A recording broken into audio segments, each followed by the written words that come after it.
বাংলাদেশের সর্বশেষ যে সম্প্রচার নীতিমালা সেটা 2014 সালে সরকার অনুমোদন করে। সেই নীতিমালায় আছে যে বিজ্ঞাপন প্রচারের ক্ষেত্রে আন্তর্জাতিকভাবে স্বীকৃত চর্চা ও যৌক্তিক বিরতির সময়সীমা অনুসরণ করতে হবে। আমি ভারত, পাকিস্তান, ইংল্যান্ড, আমেরিকার যে সম্প্রচার নীতিমালা সেখানে আমি সেই নীতিমালা আমি কালেকশন করছি। সেখানে দেখা যায় যে 8 থেকে 10 মিনিট অতিরিক্ত কোনো সময়ে 12 মিনিট পর্যন্ত প্রতি ঘন্টায় তারা বিজ্ঞাপন প্রচার করতে পারবে। কিন্তু বাংলাদেশে এটা কোনো সময়সীমা নির্ধারণ করা নাই।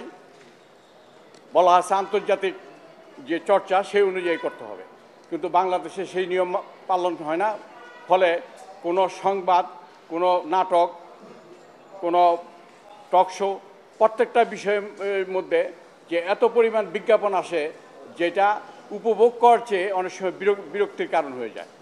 এবং ওই 2014 সালে আরেকটা নীতিমালার মধ্যে বলা হয়েছিল যে বাংলাদেশে আইনের মাধ্যমে একটি স্বাধীন সম্প্রচার কমিশন গঠন করা হবে। এই সম্প্রচার কমিশনের দায়িত্ব হবে যে যারা দর্শক শ্রোতা আছে তাদের অভিযোগ শোনা এবং নিষ্পত্তি করা, এবং এই সম্প্রচারের টাইম লিমিট করা এবং বিষয় এগুলি দেখা নিয়ন্ত্রণ করা। সেই সম্প্রচার সম্প্রচার কমিশন আজকে 10 বছর হয়ে গেল, তারপরেও গঠন করা হয় নাই।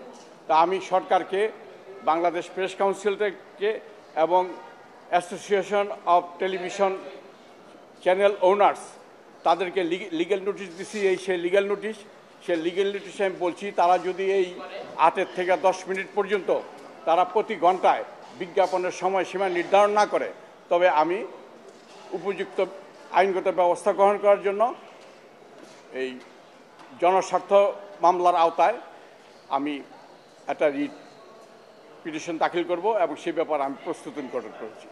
আজকে আমি একটা লিগ্যাল নোটিশ সার্ভ করছি। এটা আপনাদের মাধ্যমে আমি জনগণকে জানাতে চাই এবং আপনাদের জানাতে চাই। সবাইকে ধন্যবাদ।